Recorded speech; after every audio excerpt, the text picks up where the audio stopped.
नमस्कार। सर्वोच्च न्यायालय ने एक ऐतिहासिक फैसले में चुनावी बॉन्ड योजना को असंवैधानिक बताया है और इसे रद्द करने का आदेश दिया है। इसे राजनीतिक दलों की फंडिंग में पारदर्शिता की मांग करने वालों के लिए बड़ी जीत के रूप में देखा जा रहा है। सर्वोच्च न्यायालय के 5 जजों की एक संवैधानिक पीठ ने सर्वसम्मति से यह फैसला दिया।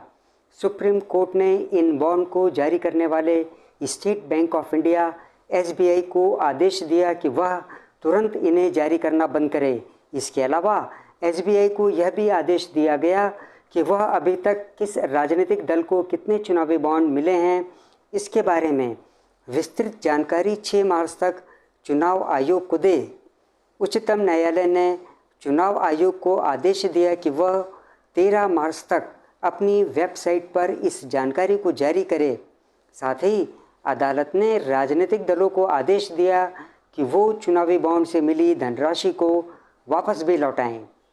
चुनावी बॉन्ड की घोषणा 2017 के केंद्रीय बजट में की गई थी और इन्हें लागू 2018 में किया गया था।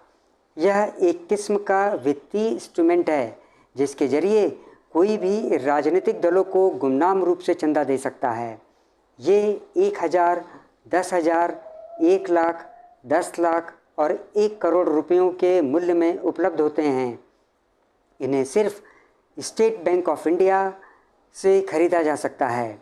चंदा देने वालों को बॉन्ड के मूल्य के बराबर की धनराशि SBI की अधिकृत शाखा में सिर्फ चेक या डिजिटल प्रक्रिया के जरिए ही जमा करवानी होती है। बॉन्ड कोई भी व्यक्ति और कोई भी कंपनी खरीद सकती है। कोई कितनी बार बॉन्ड खरीद सकता है, इसकी कोई सीमा नहीं है। जिस पार्टी के नाम से बॉन्ड लिया गया है उसे 15 दिनों में इसे भुना लेना होता है। 15 दिनों के बाद SBI बॉन्ड की धनराशि को प्रधानमंत्री राहत कोष में जमा करा देती है।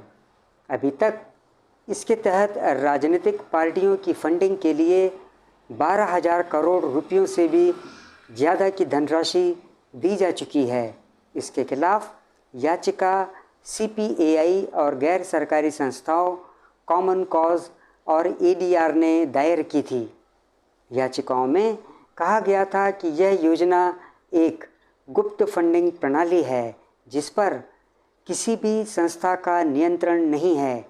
याचिकाकर्ताओं का कहना था कि इस योजना की वजह से राजनीतिक दलों की फंडिंग अपारदर्शी हो गई है। तत्कालीन वित्त मंत्री अरुण जेटली ने 2017 के अपने बजट भाषण में कहा था कि इस योजना को राजनीतिक दलों की फंडिंग में पारदर्शिता लाने के लिए लाया जा रहा है। मुख्य रूप से केंद्र सरकार आज भी योजना का समर्थन इसी आधार पर करती रही है। इसका लाभ पाने के लिए केवल वही पार्टी योग्य होती है जो लोक प्रतिनिधित्व अधिनियम 1951 के तहत पंजीकृत होती हैं। इसके अलावा एक और शर्त अनिवार्य होती है कि उस पार्टी को पिछले लोकसभा या विधानसभा चुनाव में कुल पड़े मतों का कम से कम 1% मिला हो। योग्य पार्टियों को अपने बैंक खाते की जानकारी चुनाव आयोग को देनी होती है। बॉन्ड के जरिए प्राप्त हुए पैसों को पार्टी ने कैसे खर्च किया, इसकी जानकारी भी चुनाव आयोग को देनी होती है। यानी किसको कितने पैसे मिले और उन पैसों को कैसे खर्च किया गया, इसकी पूरी जानकारी चुनाव आयोग को देनी होती है।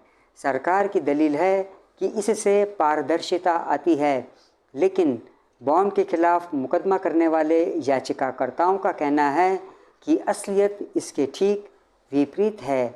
उनका कहना है कि एक तरफ तो चुनावी बॉन्ड आम लोगों को चंदा देने वालों की कोई जानकारी नहीं देते और दूसरी तरफ सरकारी बैंक के शामिल होने की वजह से सरकार के पास हमेशा यह जानकारी हासिल करने का विकल्प मौजूद रहता है। ऐसे में सत्तारूढ़ पार्टी ये पता कर सकती है कि विपक्षी पार्टियों को कौन चंदा दे रहा है और उन पर दबाव बना सकती है।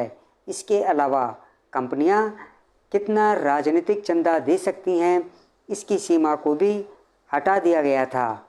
कंपनीज एक्ट 2013 के तहत कोई भी कंपनी पिछले 3 साल के औसत नेट लाभ के 7.5% मूल्य के बराबर ही राजनीतिक चंदा दे सकती थी।